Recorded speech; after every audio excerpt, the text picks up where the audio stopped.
New York Times mène depuis 2011 une stratégie d'acquisition d'abonnements payants, et ce pour financer un journalisme indépendant de qualité. Aujourd'hui, dans le monde entier, on a 8,3 millions d'abonnements payants, dont 7,6 millions d'abonnements digitaux.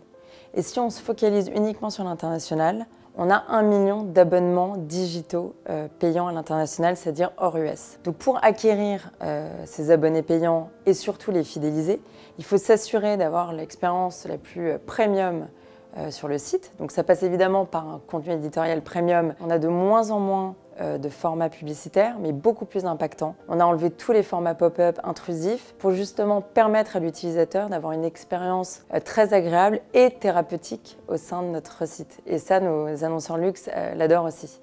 Et on a aussi développé deux verticales de ce qu'on appelle divertissement intelligent.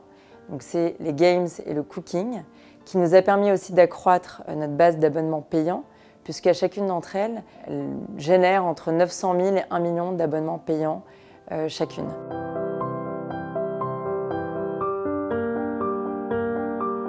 Le 21 juin 2021, Stella Buckby, qui était éditrice de The Cut, c'est une verticale mode du New York Magazine, a rejoint le New York Times en tant qu'éditrice New York Times Styles. Et elle est arrivée avec un objectif très clair d'insuffler de la joie, du bonheur, de l'authenticité dans tous les sujets styles. Donc, nos lecteurs s'y retrouvent, notre audience principalement à travers le monde, nos annonceurs luxe aussi s'y retrouvent, parce que quoi de mieux que positionner leurs insertions publicitaires dans un contexte positif. On voit énormément de pubs aujourd'hui qui célèbrent le retour à l'humain, à la connexion humaine.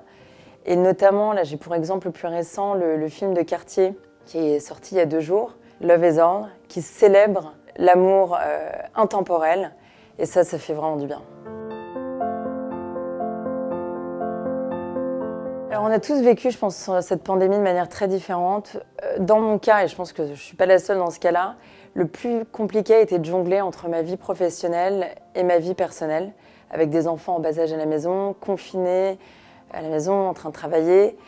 Et en fait, je me suis fait ma propre thérapie personnelle sur le New York Times, en consultant la section Well, c'est la section bien-être, et surtout en lisant tout le contenu parenting. Donc je le recommande vraiment à tous les parents d'enfants de tout âge, parce que j'ai trouvé plein de conseils bienveillants, authentiques, d'experts avisés sur le sujet.